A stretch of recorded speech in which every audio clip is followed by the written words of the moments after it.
Assalamualaikum warahmatullahi wabarakatuh. Waalaikumsalam. Halo Tribuners, berjumpa lagi dengan saya Mamduh Adi Prianto di Tribun Podcast. Akhir-akhir ini lagi tren pemimpin muda atau dikenal dengan pemimpin milenial. Kalau di Jawa Tengah itu ada Bupati Kendal Diko Ganinduto, lalu ada Wali Kota Solo atau Surakarta Gibran Rakabuming Raka, terus ada Bupati Demak Bu Estiana yang rata-rata itu umurnya atau usianya itu masih 30 tahun ke atas atau belum 40. Nah, di samping saya sudah ada pemimpin muda juga dari Cilacap. Dulu pernah jadi wakil bupati sampai akhir periode 2022. Nanti kita tunggu petualangan politik selanjutnya akan seperti apa. Juga muda, belum 40, tepatnya 38 tahun. 38 tahun usianya, pemimpin muda, pemimpin milenial. Kalau berdasarkan survei, pemimpin muda atau pemimpin milenial untuk Pilkada 2024 besok akan meningkat. Dulu 2019 sekitar 5-9%. Untuk 2024 kemungkinan akan meningkat jumlahnya, dan separuhnya rata-rata itu hasil dari dinasti politik ya, hasil dari dinasti politik. Separuhnya itu hasil dari dinasti politik, kerabatnya, anaknya dari tokoh politik atau tokoh nasional. Di samping saya tokoh muda, tokoh milenial, juga ketua partai, tepatnya DPC PKB Cilacap. Kalau akhir-akhir ini pemimpin milenial, wakil bupati, wali kota, wakil wali kota itu belum ada yang jadi pimpinan partai. Kalau di Cilacap sudah wakil bupati, kemudian pemimpin partai, ketua DPC PKB Cilacap. Ya, perkenalkan Pak Samsul Aulia Rahman. Siap, Mas Adi. Sehat Pak? Alhamdulillah sehat hari ini. Alhamdulillah. Mas Adi sehat? Alhamdulillah sehat. Akhir periode berarti kemarin ya Pak ya? Tepatnya tanggal 19 November 2022. Itu akhir periode menjabat sebagai wakil bupati Cilacap.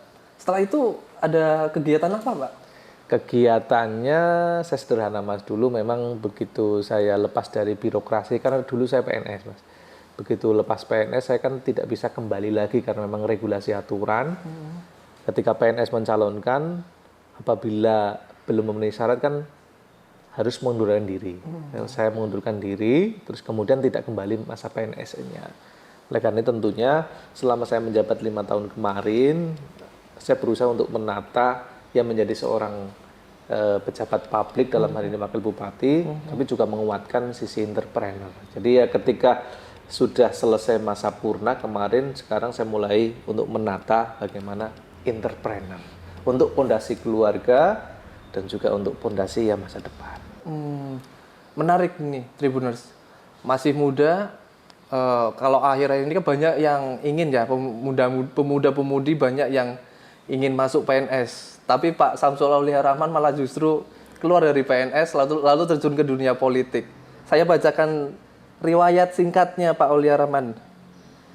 Nama lengkap Pak Samsul Aulia Rahman, SSTP MSI. Tempat tanggal lahir Cilacap 30 November 1985. Kalau SD-nya SD Triti Wetan 1, SLTEP atau SMP SMA Negeri 5 Cilacap, SMA Negeri 1 Cilacap. Kemudian alumni IPDN ambil S2 di Unsud. Kemudian S3-nya kembali di Ilmu Pemerintahan di IPDN. Ini jadi pertanyaan juga, pertanyaan yang menarik dan menggelitik. Ini sebagai berlomba-lomba ya, pemuda lulus kuliah, kemudian langsung daftar PNS. Tapi ini udah masuk PNS, udah enak lah ya, tanda petik enak, tapi malah justru keluar dan memilih menjadi keterjun di dunia politik. Itu alasannya apa Pak? Ya sederhana, dulu saya ingat sekali 2016 pas itu saya ditawari promosi oleh Pak Bupati, Pak Tato pada saat itu. Saya terakhir itu jabatannya Kepala Subbagian Otonomi Daerah di bagian pemerintahan Sekretariat Daerah. Saya jujur orangnya orang yang baperan, tapi berusaha baper untuk yang positif. Saya merasa, istilahnya kalau orang Jawa itu tepak ngawak. Saya itu pada saat itu masih terbilang junior, mau dipromosikan ke eselon 3. Saya merasa belum cukup pantas, mungkin ilmunya, pengalamannya, ada kurang lebih kalau berbicara hanya alumni PDN itu ada 4 tingkatan di atas saya yang terlampaui senior saya ketika saya mendapatkan amanah promosi tersebut. Pada saat itu saya ingat singkat cerita, saya lebih memilih untuk sekolah S3.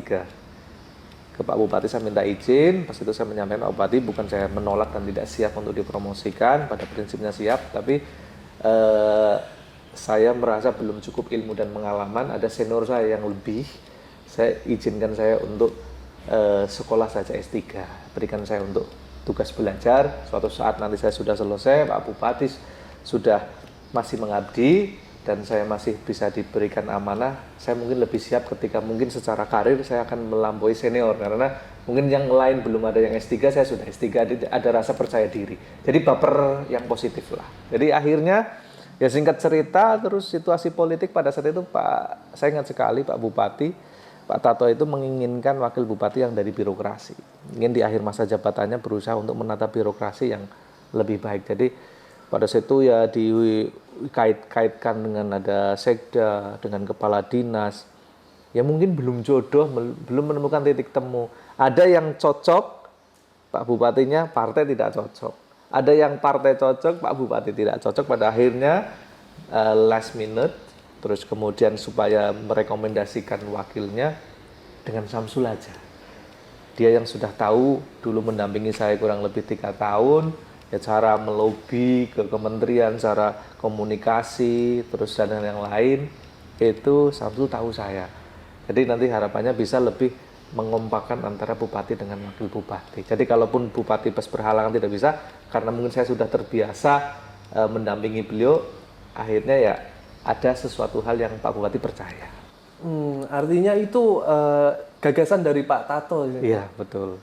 Berarti Pak Tato ini kurang lebih orang yang di balik layar keberhasilan atau kesuksesan Mas Samsul. Ya, betul. Karena ya beliau akhirnya dengan Samsul aja. Yang akhirnya tanda kunci mungkin garis tangan aja. Garis tangan. Oke. Selesai menjabat, kemudian komunikasi tetap lancar dengan Pak Tato? Masih lancar. Ada agenda politik dengan berkolaborasi lah. Dulu kan dicalonkan pas Bupati Cilacap itu diusung 4 partai ya Pak ya? Betul. Partai Golkar, lalu Partai PKB, kemudian Demokrat, satunya lagi PAN. Ya. Ini apakah ada agenda politik ke depan terkait benar lagi kan pemilu 2024. Kalau agenda terdepan kira-kira apa Pak? Yang jelas ketika saya sudah keluar dari zona nyaman menjadi PNS, sekarang di politisi, ya mau tidak mau masa depan saya harus saya tata kembali. Dulu bagaimana bermimpi, dulu cita-cita saya jadi sekda. Terus kemudian karir lebih atas lagi ke Kemendagri. Dulu cita-cita. Itu cita-cita tertinggi PNS sekda? Dulu cita-cita tertinggi PNS di daerah itu sekda. Terus pengen berkarir lagi di Kemendagri. Maka saya semangat ngambil S3 dan semuanya. Tapi ternyata sekarang saya sudah di politik. Ya tentunya di Mas Adi nanya kaitan dengan ke depan politik. Prinsipnya saya mengalir. 5 tahun saya sudah berupaya untuk mendampingi Pak Tato, Pak Bupati dengan sebaik mungkin. Ya ibaratnya dengan istilahnya saya masuk kategori pemimpin atau pejabat politik yang milenial. Saya berusaha untuk bagaimana mewujudkan hal tersebut. Ya dengan semampu saya, masyarakat monggo bisa menilai. Teman-teman yang di birokrasi juga bisa menilai, sampai ke yang di desa, kepala desa, perangkat desa juga bisa menilai seperti apa saya. Kalau nanti di 2024 memang memberikan amanah kepercayaan, ya monggo dengan senang hati ataupun insya Allah siap untuk memberikan pengertian lagi. Karena sederhana Mas, untuk mencalonkan di politik hanya butuh 3 hal. Elektabilitas, partai, dan satu lagi adalah logistik. Itu ketika 3 hal itu dipunyai oleh calon, ya mungkin insya Allah akan memiliki calon kemudahan. Oke, siap Mas Samsul. Ini terkait politik menarik ya, kita bicara ke depan. Tapi kita nanti kembali lagi ke bicara politik. Tapi saat ini karena ini di Cilacap juga kabupaten yang bukan kemungkinan lagi, memang terbesar di Jawa Tengah ya. Kita bicara flashback 5 tahun ke belakang terkait Pak Samsul menjabat sebagai Wakil Bupati Cilacap. Dari PNS kemudian wakil bupati, ada pertimbangan atau keputusan-keputusan memang yang agak sulit mungkin. Betul. Karena dulu PNS jadi Kasih Trantibum pernah ya Pak ya. Betul. Kasih Trantibum kemudian dari Kasubag. Ini jadi wakil sebagai pimpinan. Levelnya sudah lebih tinggi lagi. Bisa diceritakan pengalaman saat itu? Oke, ada sederhana hal yang menarik Mas. Memang saya sadar diri ketika diberikan amanah di usia muda, apalagi secara pengalaman basic tentunya yang saya pimpin dengan mendampingi Pak Bupati jauh lebih berpengalaman secara usia, secara daftar urut kepegawaiannya dulu kalau menjadi pegawai itu jauh lebih senior. Tapi ini menjadi suatu hal tantangan yang untuk bisa membuktikan bagaimana yang muda juga bisa memberikan buktinya bahwa tidak semuanya anak muda itu kan kadang-kadang dianggap belum dewasa, belum berpengalaman, emosionalnya tinggi, tidak bisa mengontrol diri. Tapi di situ saya ingin membuktikan bahwa anak muda bisa mengimagekan tadi yang dianggap kelemahan-kelemahan itu justru menjadi sebuah kekuatan. Ketika emosional tinggi dianggap bagaimana? Itu sebenarnya kekuatan untuk bagaimana mencapai tujuan yang luar biasa, menjadi greget semangat. Terus kemudian ketidakdewasaan, dengan kita semakin banyak belajar, kenapa saya memberanikan diri yang lain PNS belum pada S3, saya keluar zona nyaman PNS, saya S3 itu, ya ayo untuk kita nambah pengalaman itu dengan ilmu. Setidaknya kalau kita membentengi pekerjaan kita dengan ilmu, kita akan berusaha menjadi seorang pejabat yang benar. Tentu ada hal yang menarik yang tadi Mas Adi tanyakan, betul secara kenyataan mereka senior, hampir semuanya mayoritas. Oleh karena itu ada hal yang menarik yang saya juga selalu sampaikan. Saya kadang-kadang kalau berkomunikasi, baik itu by telepon ataupun kadang-kadang komunikasi, ada satu kata yang selalu tak selipkan, yaitu nyuwun sewu. Walaupun secara hierarki komunikasi, saya misalnya ke Pak Sekda atau Kepala Dinas, Pak Sekda minta tolong ini itu, Pak Kadis minta tolong ini itu, Pak Camat ini itu, sah-sah saja karena saya pimpinan. Tapi monggo Mas Adi bisa cek nanya atau mungkin bisa cross check ke salah satu historinya, HP-nya pejabat Cilacap gitu. Selalu kalau saya WA tak dalui nyuwun sewu Pak Sekda, nyuwun sewu Pak Kadis, nyuwun sewu. Itu sebagai rasa hormat, usia saya jauh di bawah mereka, saya menghormati, tapi kemudian baru nyuwun sewu, saya mau koordinasi ini itu. Itu sebagai wujud penghormatan saya usia muda, tapi menghargai mereka yang saya pimpin itu jauh lebih tua. Itu hal yang menarik, selalu pasti seperti itu Mas. Di setiap saya telepon ataupun komunikasi tak dahului nyuwun sewu sebagai penghargaan karena mereka adalah senior saya semua. Ya, artinya ada batasan-batasan atau dinding yang nggak bisa diterobos melalui jabatan gitu kan. Betul. Karena ini ada adab ya. Betul. Mereka lebih tua. Terus sederhananya yang kedua caranya ketika saya sudah secara etika berusaha untuk menghargai mereka secara usia yang jauh lebih tua dan senior. Yang kedua sederhana. Anak muda ternyata bisa membuktikan, bisa dihargai yang lebih tua kalau kita memberikan keteladanan. Sedangkan kalau kita bisa memberikan keteladanan, pada akhirnya kepemimpinan yang tercipta itu akan ada rasa penghormatan karena menghargai sikap pribadi. Belum tentu ibaratnya yang tua, terus secara usia dan pengalaman, itu terus kemudian tata kepribadiannya tidak bagus, tidak memberikan contoh, ya tentunya tidak akan dihargai. Dihargainya hanya formalitas saja di depan, tapi di belakang pasti dia akan gerundel, akan mencemooh atau dan sebagainya. Tapi kalau kita anak muda membuktikan, bisa memberikan keteladanan, mulai dari perilaku, dari hal kecil lah, di keluarga, sikap kepribadian, tata etika berkomunikasi, terus kemudian tata etika berkoordinasi dengan pejabat, penghargaan mereka saya nilai itu sangat luar biasa. Yang pada akhirnya kalau kita anak muda diberikan kesempatan memimpin yang jauh lebih tua, tapi kita memberikan contoh dan keteladanan, akan menjadi sesuatu yang gayung bersambut yang luar biasa. Artinya tidak ada kesulitan saat mengelola pemerintahan Kabupaten Cilacap yang wilayahnya memang luas dengan usia yang sangat muda karena ada bantuan-bantuan dari mereka yang para senior itu. Ya. Insya Allah tidak ada Mas. Karena itu saya berusaha menerapkan etika koordinasi, menghargai mereka jauh lebih senior. Saya tidak pernah berusaha untuk menggurui mereka, tapi saya berusaha untuk bagaimana ayo diskusi Ayo kita bareng-bareng, ayo kita saling melengkapi untuk membangun Cilacap yang lebih baik. Oke, siap. Untuk terkait permasalahan yang ada di Cilacap kemarin 5 tahun kan mungkin sudah hatam mungkin ya, atau masih bisa belajar lagi dengan para senior itu. Kalau terkait ini penanganan permasalahan yang ada di Cilacap, salah satunya adalah stunting. Betul. PJ Bupati Cilacap saat ini pun memang kebetulan dari bidang kesehatan mungkin cukup hafal terkait stunting. Kalau Pak Samsul Aulia Rahman dulu itu penanganan stunting di Cilacap seperti apa? Sebelum masuk ke situ, saya ingin menggambarkan ke Mas Adi bahwa Cilacap itu kabupaten yang terluas di Jawa Tengah. Penduduknya itu terbanyak kedua di Jawa Tengah, kalau tidak salah setelah Brebes. Jadi ketika sebuah daerah dengan jumlah penduduknya yang banyak dan wilayahnya yang luas, ada 3 hal yang biasanya menjadi permasalahan. Yang pertama adalah pemerataan pembangunan. Yang kedua adalah masalah pengangguran. Yang ketiga adalah kemiskinan. Nah, berbicara yang setali 3 uang, biasanya dengan stunting ini adalah masalah kemiskinan. Karena apa? Cilacap itu secara geografi kewilayahan, betul. Di sini menjadi daerah tujuan industri.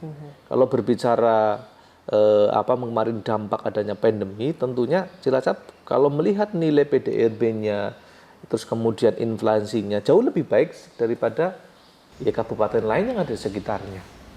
Karena memang di pusat kota Cilacap itu ada kawasan industri yang besar, yang itu kadang menjadi ukuran. Tapi perlu secara geografis perlu kita lihat, Cilacap itu ada Cilacap Kota, Cilacap Timur, dan juga Cilacap bagian barat. Yang tentunya penduduknya juga di wilayah timur dan barat ini banyak. Yang secara kalau kemudian totalitasnya, kalau secara keseluruhannya ini, karena jumlah penduduknya banyak, tidak semuanya orang bisa mendapatkan kesempatan kerja di wilayah kota atau di industri-industri yang ada di Cilacap. Karena kalau kita lihat, industri di Cilacap itu tidak semuanya industri yang padat karya. Kebanyakan lebih kepada manufaktur atau namanya padat modal.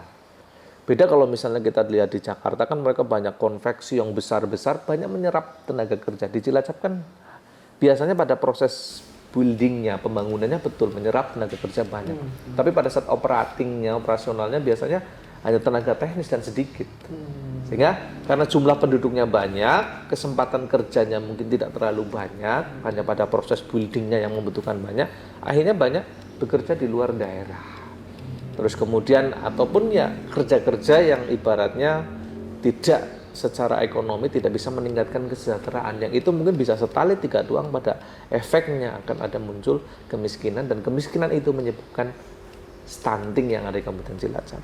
Kami sebenarnya sangat senang ketika kebetulan itu kan wakil bupati juga pada saat itu kalau tidak salah secara ex officio menjadi ketua untuk penanggung jawab stunting, masalah stunting.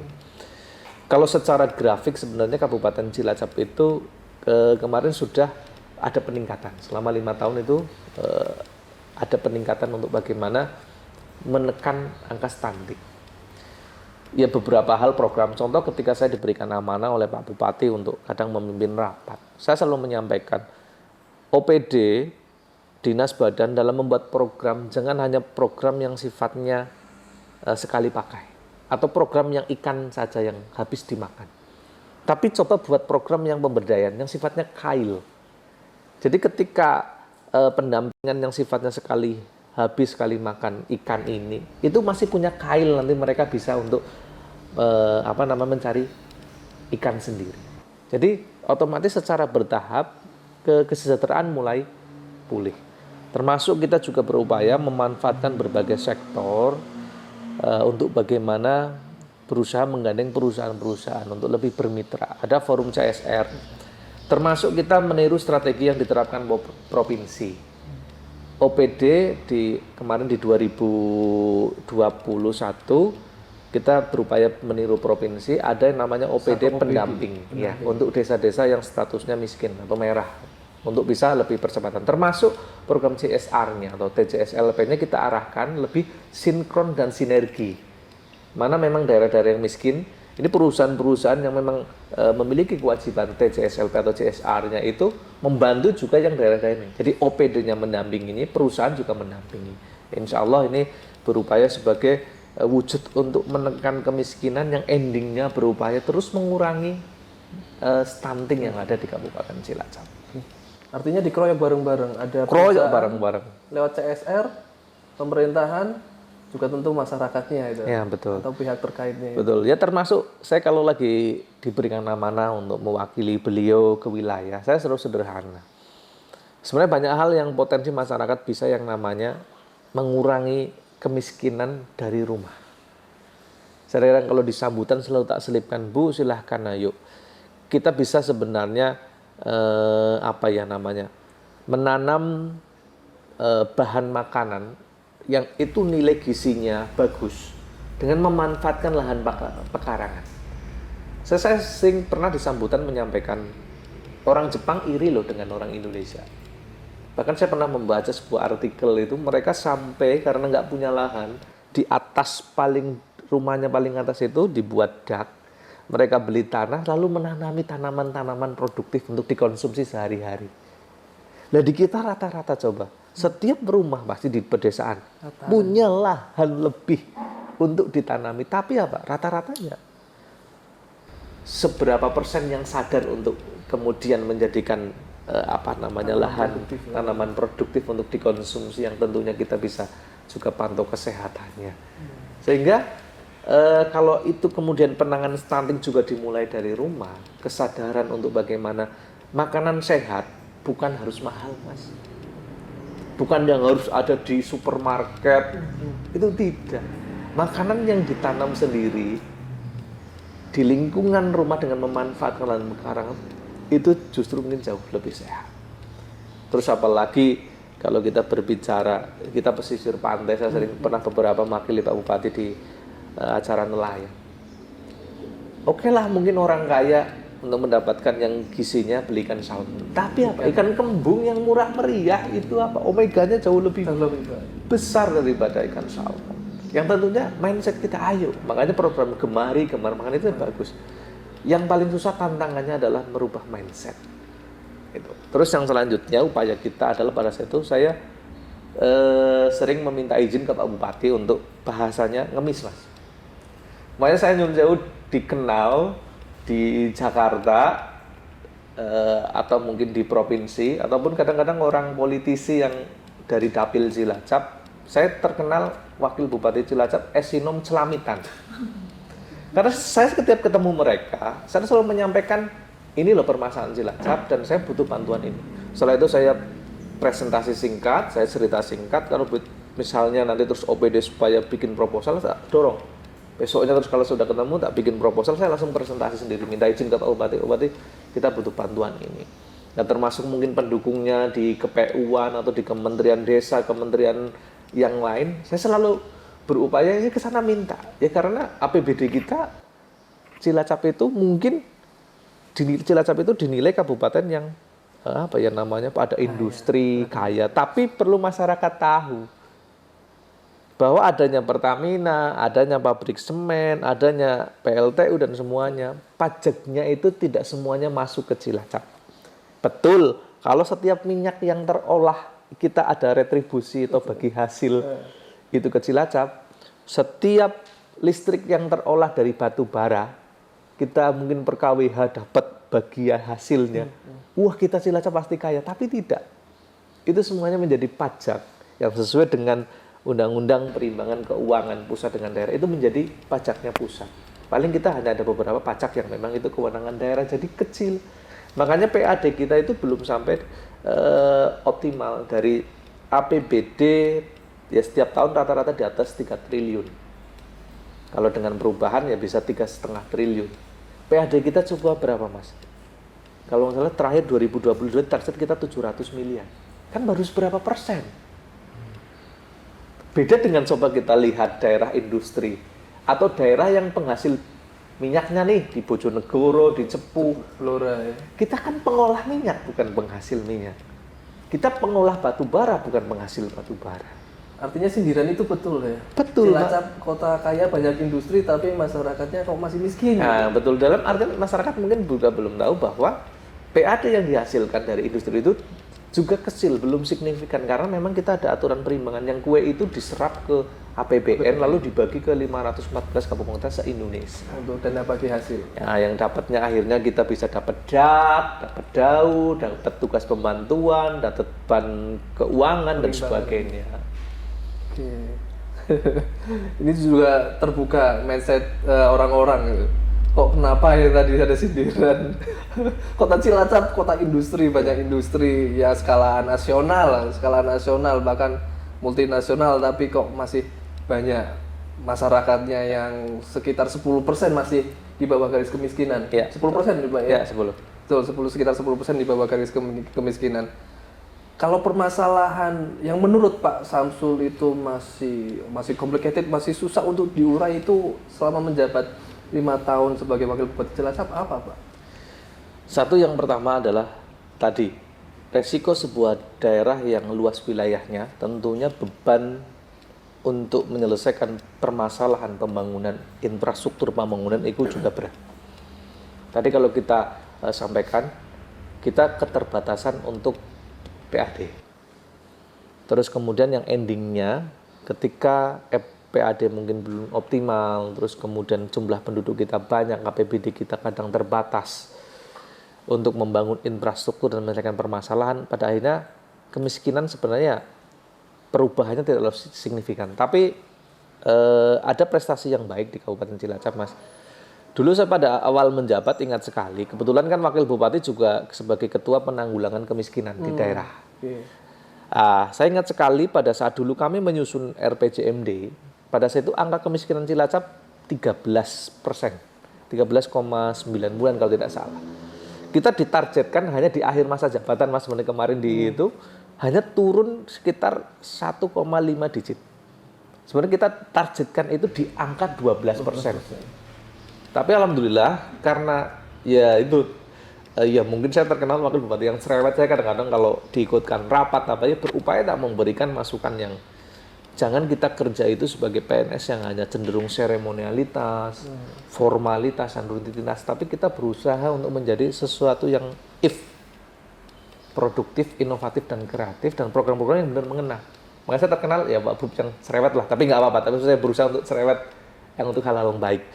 Oleh karena itu tentunya ada prestasi yang baik di tahun 2019, berarti kan dievaluasi kemiskinan 2018. Kita sudah turun angkanya luar biasa. Di angka kalau tidak salah itu 9%.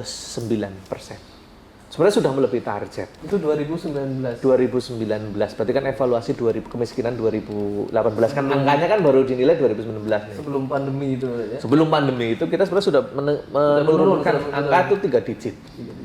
Itu ya sebagai kerja keras semuanya tadi saya dengan Pak Bupati, seizin Pak Bupati kadang-kadang berusaha untuk koordinasi dengan teman-teman, ayo kita keluar dari zona nyaman yang hanya rutinitas, formalitas, ayo kita membuat program yang bermanfaat. Angka-angka yang menjadi patokan kadang ukuran keberhasilan suatu daerah, ya ayo kita buktikan dengan program-program yang nyata. Saya sering memotivasi teman-teman, yuk kita menuliskan tentang tinta emas dalam kehidupan pada saat menjabat, yuk kita bermanfaat. Itu kadang-kadang ya alhamdulillah teman-teman juga semangat, terus kemudian salah satu capaian sebenarnya angka kemiskinan sudah berkurang signifikan. Ya walaupun sekarang kemarin sejak pandemi terus naik lagi jadi 10 gitu, tapi alhamdulillah ya kita di bawah provinsi lah gitu. Kalau pengelolaan pemerintahan Kabupaten Cilacap sendiri, permasalahan yang kemungkinan ini terpisah dengan perilaku masyarakat sendiri gitu. Perilaku masyarakat sendiri. Ada benang kusut yang harus dibenahi atau gagasan-gagasan ke depan itu seperti apa Pak? Kalau saya lebih kebetulan mungkin basic saya birokrasi ya Mas. Terus kemudian saya ngambil sekolah sampai S3 juga ilmu pemerintahan gitu. Tentunya yang mungkin masyarakat awam tidak tahu ada banyak hal yang perlu dibenahi yaitu di sektor birokrasi pemerintahan. Saya sadar diri kemarin mungkin posisi Wakil Bupati sih berusaha untuk memberikan keteladanan contoh, mengarahkan birokrasi kepada ada ibaratnya birokrasi yang berbasis e-gov, electronic government, terus birokrasi yang memang benar-benar sudah memanfaatkan teknologi itu saya berusaha tak dorong. Memang tantangannya satu adalah SDM untuk melakukan perubahan. Ketika sudah puluhan tahun itu membudaya, memasukkan ibaratnya teknologi di dalam pemerintahan, memanfaatkan teknologi di dalam segala lini pemerintahan itu kadang-kadang susah. Karena memang tentunya SDM ini ya satu kembali lagi kemauan untuk menyesuaikan diri juga kadang-kadang susah. Sehingga makanya saya kadang-kadang berusaha untuk memberikan contoh. Saya pernah suatu saat mendorong sebuah untuk Pemda Cilacap berinovasi. Ketika bukan daerah lain ada yang sudah bisa atau di swasta sudah menjalankan. Kadang-kadang pada saat itu saya ingat sebelum pandemi itu kita masih berkirim surat lewat kurir, surat fisik. Saya pada saat itu ingat sekali di depan Pak Bupati dan tim anggaran, ayo kita berubah diri, ini kebetulan pandemi. Saya pas itu menyampaikan di forum, ya ini tak logikakan saja dengan dunia kesehatan. Kalau ada kurir yang terus kemudian kena pandemi, kena COVID, tapi dia tetap masuk kerja, nempel di surat, suratnya nempel di stafnya Pak Bupati, terus kemudian stafnya Pak Bupati tertular, naik ke Pak Bupati tertular, Pak Bupati menurunkan disposisi mungkin ke Wakil Bupati, saya jadi tertular, sampai kan bertular berjamaah.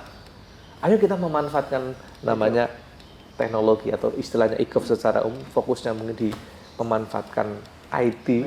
Ayo, kita sudah bisa berbasis elektronik kok. Alhamdulillah sejak itu terus mulai berubah. Sekarang kan surat-surat orang mau berkirim surat pun sudah bisa pakai tanda tangan, sudah kita pakai elektronik. Ya sekali lagi memang tantangannya satu merubah mindset untuk berubah. Itu tantangan kita. Karena sudah memang kadang-kadang itu terbiasa. Tapi kalau sebenarnya pimpinan memberikan contoh keteladanan, ayo kita belajar bersama. Perlahan sebenarnya bisa. Sekarang ya sudah terbiasa. Itu. Terus yang kedua adalah terkait dengan penataan birokrasi. Saya mengukur diri saya sendiri, ya kebetulan Wakil Bupati kan juga secara kewenangan tidak memiliki banyak kewenangan untuk itu hak prerogatif Pak Bupati. Saya melihat itu masih banyak yang perlu dibenahi kaitannya dengan birokrasi, penataan, terus bagaimana menempatkan dragman on the right place. Terus juga ada bagaimana proporsional senioritas, terus mereka yang berprestasi harus mendapatkan reward. Itu banyak hal yang mungkin masih perlu diperbaiki sehingga ya menurut saya kalau berbicara itu tantangan dan PR ke depan yang harus dilalui oleh ya pejabat di 2024. Siap. Bicara 2024 juga.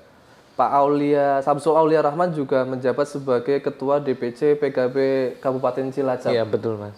Masih muda. Tadi saya bicara di depan terkait pemimpin milenial itu separuhnya dihasilkan dari dinasti politik. Tapi saat ini lepas dari dinasti politik. Bisa menjabat Wakil Bupati, pimpinan daerah, dan juga sebagai Ketua DPC PKB Kabupaten Cilacap.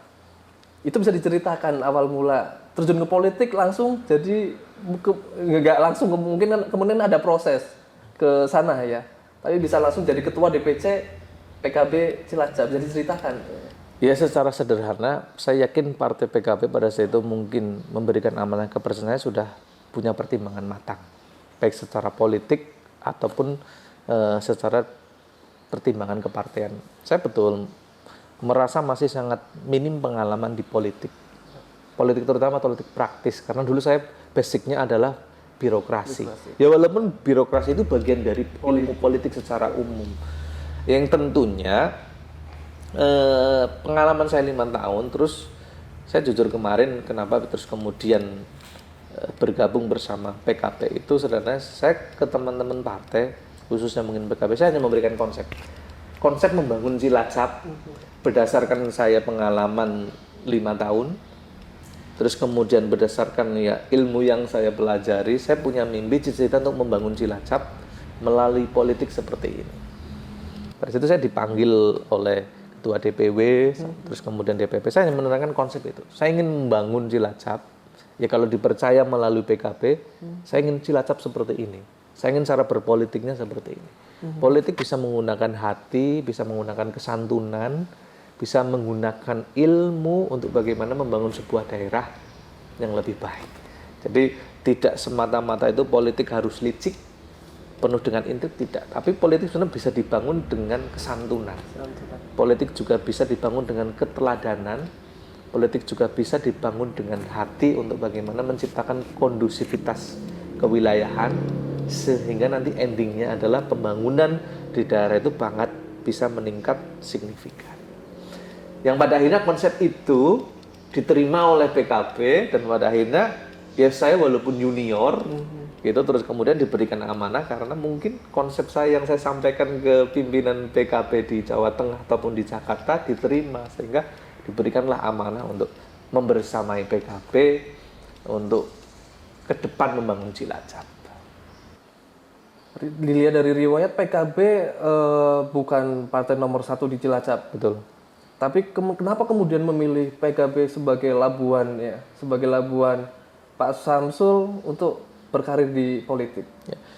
Satu, karena kemarin PKB itu salah satu partai pengusung dari 4 partai, kemarin salah satu partai pengusung. Terus yang kedua, yang secara prinsip ibaratnya kaitannya dengan prinsip hidup, terus kemudian secara politik itu yang nyambung dengan PKB. Terus yang kedua, yang juga aktif untuk memberikan kesempatan diskusi teman-teman pimpinan di Jawa Tengah ataupun di pusat itu PKB. Ketika saya menawarkan konsep membangun Cilacap melalui politik, PKB yang terus kemudian semangat untuk membersamai. Ayo, ini konsep Mas Samsul bagus loh untuk membangun Cilacap gitu. Terus yang kedua, saya juga kan satu warga NU. Terus yang kedua kan sejarahnya PKB itu historinya dilahirkan dari NU. Saya betul-betul keluarga besar NU yang pada akhirnya secara ini juga kan nyambung. Nah, jadi saya memilih PKB sehingga dengan harapan nanti bisa memberikan warna di PKB, terus kemudian PKB bisa memberikan warna di Cilacap untuk memberikan kontribusinya. Tadi dikatakan juga Pak Tato Suwarto Pamuji itu kan orang tokoh besar di belakang atau di balik Pak Samsul ya. Beliau kan juga dari keluarga Nahdien, dari Nahdlatul Ulama yang dekat dengan PKB juga. Apakah ini ada campur tangan dari Pak Tato juga atau ada arahan untuk ikut ke PKB Pak Samsul? Enggak, kalau terkait dengan kepartian Pak Bupati, Pak Tato pada saat itu tidak. Karena Pak Tato juga kan basicnya itu di Golkar. Kan jadi sama sekali tidak ada intervensi ataupun ataupun hal-hal yang lain terkait masuk ke PKB. Ya, saya menawarkan konsep PKB, PKB menyambut dengan baik, terus kemudian memberikan amanah kepercayaan yang nyambung. Secara keyakinan kehidupan sehari dan basic keluarga dan itu juga nyambung, ya sudah akhirnya berjodohlah dengan PKB. Ya, kalau target 2024 PKB Cilacap kita maksimal 12 kursi target. 12 kursi maksimal. Ya, target kita 12 kursi, setiap dapil ada 2 calon yang bisa mewakili dapilnya. Kan kita Cilacap ada 6 dapil. Itu juga yang dikasihkan PR dari Gus Yusuf, ya, Ketua dari DPW PKB Jawa Tengah. Betul. 12 maksimal. Kita ditargetkan 12. Sehingga nanti harapannya ya sederhana, Mas. Kenapa PKB punya target maksimal itu? Tidak ada motif untuk hal yang lain. Saya pun ke teman-teman nanti ke depan kalau PKB mendapatkan amanah kepercayaan masyarakat yang lebih, kita bisa menjadi partai pemenang dan kita bisa memiliki bupati dari PKB. Ayo niatkan baik. Politik itu sebenarnya bisa dibasiki dengan niat baik untuk sesuatu hal yang baik. Dalam artinya tidak semata-mata untuk kepentingan ekonomi dan pribadi. Nah, itu dari saya sebenarnya menuliskan tinta emas kehidupan. Oh, selama saya ibaratnya jadi politisi di PKB, ayo kita berbuat hal baik. Saya sering mendorong ke teman-teman, ayo membawa namanya pokok-pokok pikiran, sesuatu hal yang monumental sejarah di desanya, di dapilnya untuk hal-hal yang baik. Itu yang berusaha dorong ke mereka. Jadi termasuk ya kita melihat birokrasi menurut kita seperti apa. Ada yang perlu diperbaiki, kita niatkan untuk memperbaiki birokrasi. Masalah manajemen pembangunan, kaitannya mungkin infrastruktur, pelaksanaan proyeknya, ada hal-hal yang kurang baik. Ayo kita niatkan baik untuk memperbaiki ini. Kita semuanya besok yang jadi anggota legislatif dari PKB atau mungkin dipercaya amanah pimpinan jadi bupati lewat PKB, ayo kita niatkan baik untuk hal ini, memperbaiki yang ada di Cilacap. Untuk target Cilacap jadi lumbung suara PKB di Jawa Tengah yang ditargetkan oleh Gus Yusuf itu seperti apa? Siap ya? Ya siap, insya Allah ya kita punya target Ijo Royo Royo Cilacap gitu, dan Jawa Tengah Ijo Royo Royo, sekali lagi karena kita dasari untuk niat baik. Atau kalau strategi sekarang memanaskan mesin partai sudahkah? Agenda partai yang sesuai dengan arahan DPW ataupun DPP sudah kita laksanakan, termasuk untuk bagaimana berusaha untuk nanti. Saya punya konsep untuk bersama teman-teman membangun Cilacap. Saya tawarkan ke caleg-caleg, ayo ini konsep saya. Konsep saya untuk bersama PKB membangun Cilacap. Ayo bareng-bareng. Alhamdulillah ya banyak yang respon positif untuk kemudian masuk menjadi Pacaleg.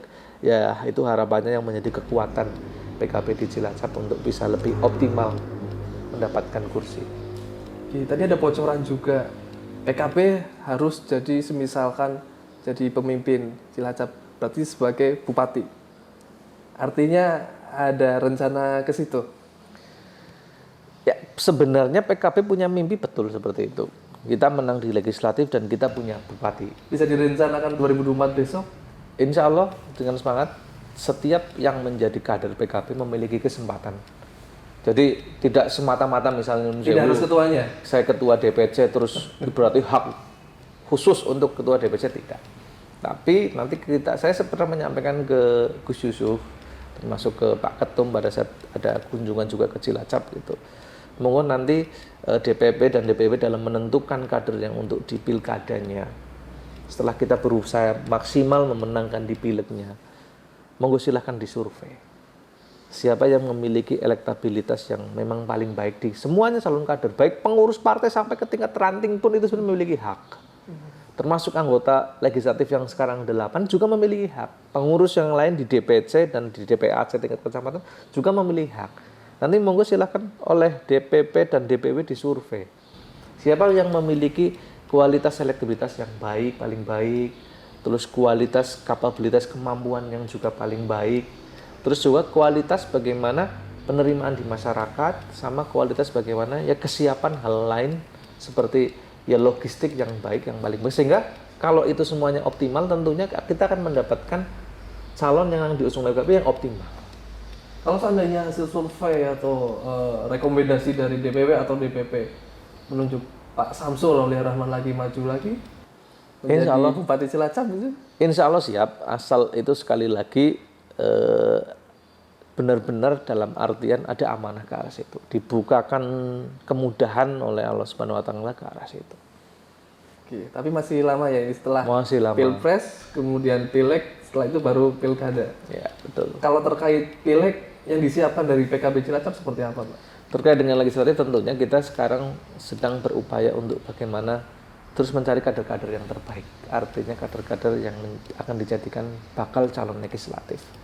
Sekali lagi saya juga bergerilya turun, tadi menawarkan konsep. Saya tidak hanya iming-iming nanti dapat ini dapat itu, tidak. Saya lebih kadang-kadang kalau cerita ke teman-teman Bacaleg ini konsep.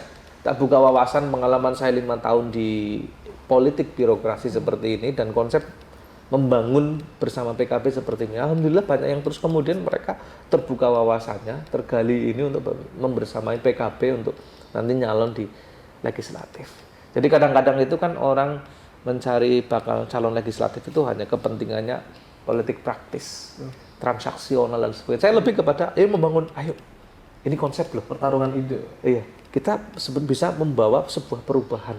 Kita bisa menolehkan hal-hal yang baik melalui politik, melalui PKB. Ini cara pengalaman saya, terus ini konsep membangun Cilacap seperti ini. Kebanyakan mereka udah terus kemudian tertarik dan insya Allah setiap besok menjadi calon legislatif. Calon legislatif. Sulitan mana Pak mimpin partai sama mimpin daerah? Ya, masing-masing ada seninya masing-masing.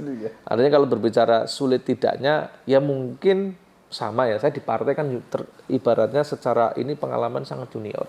Yang saya pimpin di partai semuanya senior. Mereka mungkin jauh puluhan tahun itu menjadi seorang politisi. Saya baru orang kemarin dari birokrasi, terus kemudian politik birokrasi karena jadi wakil bupati, sekarang harus ke politik praktis di partai.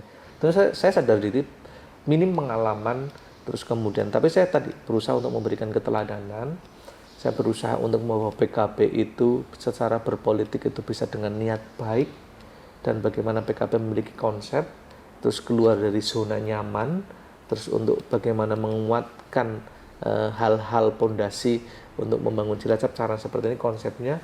Ya alhamdulillah beberapa hal sudah bisa, dalam artian mereka itu teman-teman memiliki semangat. Ya wajar kalau yang namanya suka dan tidak suka di dalam partai politik itu merasa yang orang lebih pantas, lebih ini, itu wajar. Tapi saya selalu berusaha untuk lebih banyak, dia berusaha kerja, terus kemudian ya memberikan contoh aja. Sepertinya kader-kader PKB di Cilacap juga senang punya pemimpin yang muda, berbahaya mungkin Pak. Bercahaya. Oh, bercahaya. Sesuai slogan Cilacap. Ya, bercahaya.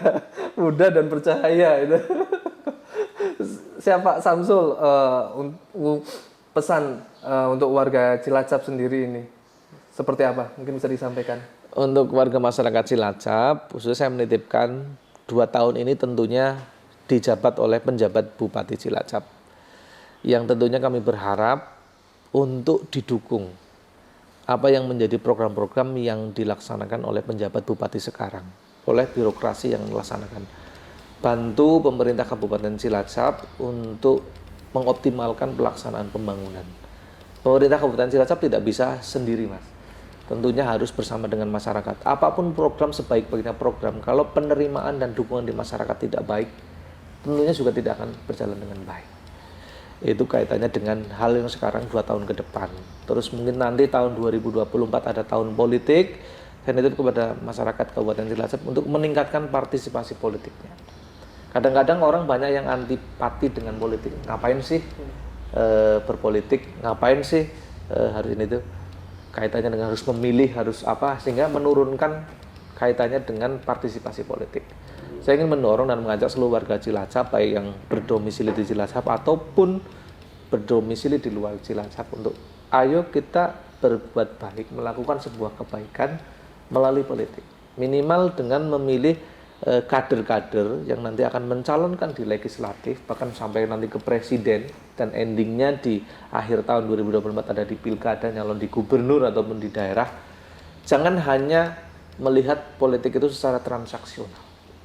Lihatlah figurnya, kemudian lihatlah basic pengalamannya, kemampuannya, pendidikannya, terus bagaimana mungkin track record-nya terkait dengan bagaimana yang ini akan ke depan memimpin Cilacap, baik itu di legislatif ataupun di eksekutif, di kepala daerah. Yang dengan keyakinan itu, kalau kita setidaknya menjadi pemilih yang cerdas, terus kemudian pemilih yang tidak materialistik, tentunya ini akan menjadi sesuatu hal, saya yakin akan menjadi kekuatan politik yang luar biasa, sehingga nanti ke depan akan menghasilkan tokoh-tokoh politik atau pejabat politik yang setidaknya mereka itu memiliki karakter, kepribadian, dan kualitas yang tentunya bisa untuk dioptimalkan membangun Cilacap lebih baik.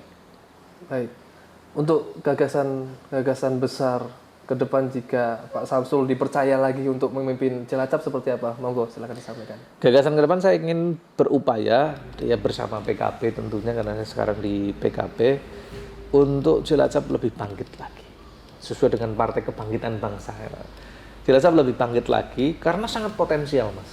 Dari Cilacap itu ke depan, kalau saya melihat nyambungnya nanti tol Bandung Cilacap, terus kemudian Tegal ke Cilacap atau Brebes Cilacap, terus Jogja Cilacap. Ini Cilacap akan menjadi sentra pengembangan bagian selatan. Terus hal yang lain lagi itu yang perlu dikembangkan, Cilacap tadi kurang optimalnya pendapatan asli daerah.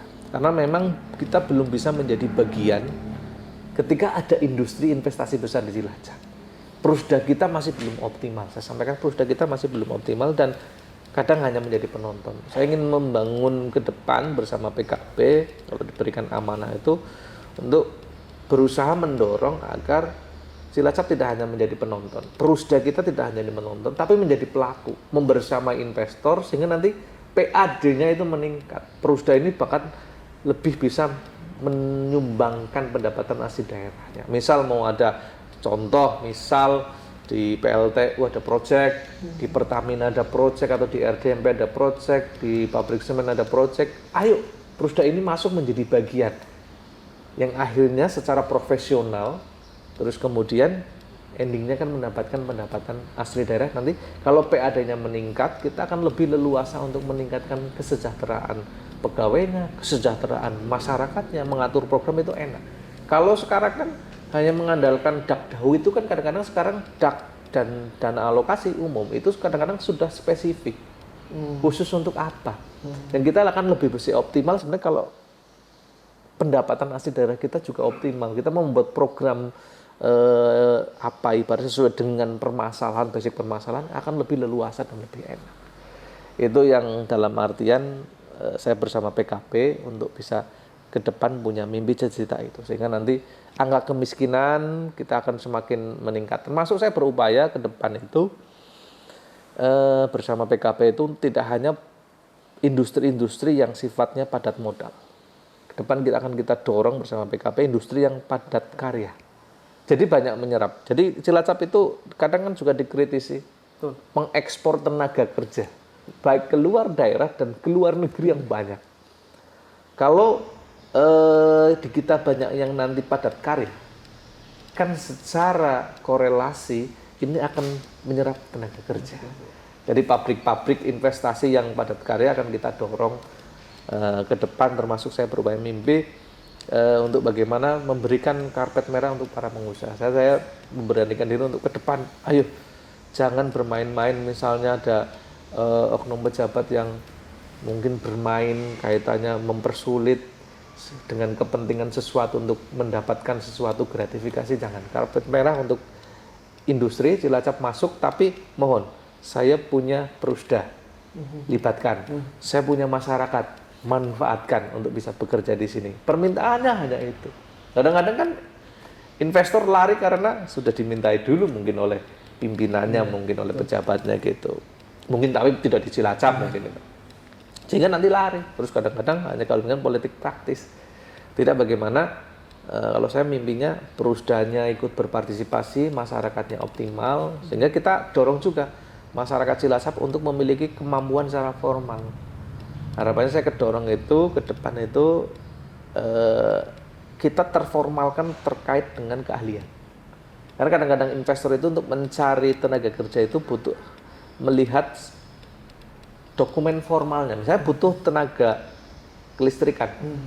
Untuk mengetes satu-satu pun susah. Tapi mungkin cukup sediakan, saya butuh lihat sertifikatnya ada 100 orang, ya sudah.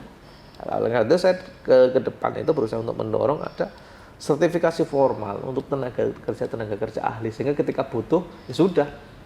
Nggak, kadang-kadang kan ya dari luar daerah yang mereka memiliki sertifikasi, akhirnya ya di Cilacap masyarakat juga menjadi penonton. Jadi sertifikasi keahlian juga menjadi program agar masyarakat Cilacap tidak hanya menjadi penonton atau tidak keluar bekerja di luar. Gagasan yang luar biasa, tapi gagasan yang luar biasa tidak akan jalan kalau tidak didukung oleh masyarakat sendiri itu. Gagasan luar biasa dan gagasan yang baik. Kalau untuk closing statement, Pak, untuk Tribuners yang ada penonton-penonton Tribun. Oke, ya untuk Tribuners, untuk penonton-penonton Tribun Jateng khususnya ini untuk dimanapun yang ada di Jawa Tengah, mari satu kita menjadi masyarakat yang sadar untuk ikut berpartisipasi di dalam pembangunan. Program pemerintah yang dilaksanakan dimanapun berada, khususnya mungkin di Kabupaten Cilacap, mari kita dukung dengan menjadi masyarakat yang aktif ikut peduli, memikirkan, memberikan ide dan gagasan dengan cara-cara yang yang baik. Tidak harus dengan cara-cara yang hanya mengumpat di media sosial, tapi berikan ide dan pemikiran gagasan melalui forum-forum yang baik. Di daerah Cilacap itu sudah, tak lihat sudah berupaya baik, ada laporan kanal, lapor bupati dan sebagainya. Manfaatkan itu, memberikan ide dan gagasan. Terus yang selanjutnya kepada masyarakat juga untuk bagaimana aktif untuk besok berpartisipasi di dalam tahun politik di 2024 untuk memilih anggota legislatif, DPRD Kabupaten, DPRD Provinsi, DPR RI, DPD, Presiden, Wakil Presiden, dan juga nanti itu di bulan Februari dan juga nanti di bulan November untuk kepala daerah agar nanti ke depan itu Cilacap benar-benar bisa memiliki pemimpin yang sesuai, yang diidamkan oleh masyarakat, yang memiliki karakter kepribadian yang baik. Itu mungkin himbauan kepada masyarakat. Demikian Tribuners, perbincangan saya dengan Mas atau Pak Mas kayaknya Mas aja lah. sepertinya ya, biar lebih akrab Mas ya. Mas Samsul Aulia Rahman yang merupakan Wakil Bupati Cilacap periode yang lalu sampai 2022 betul ya. Iya. 2022 gagasan kita dengarkan gagasan fresh dan baik. Nanti kita akan menantikan gagasan selanjutnya dari Mas Samsul Aulia Rahman, kemungkinan di tahun politik atau tahun 2024. Demikian Tribuners, selamat pagi, assalamualaikum. Assalamualaikum.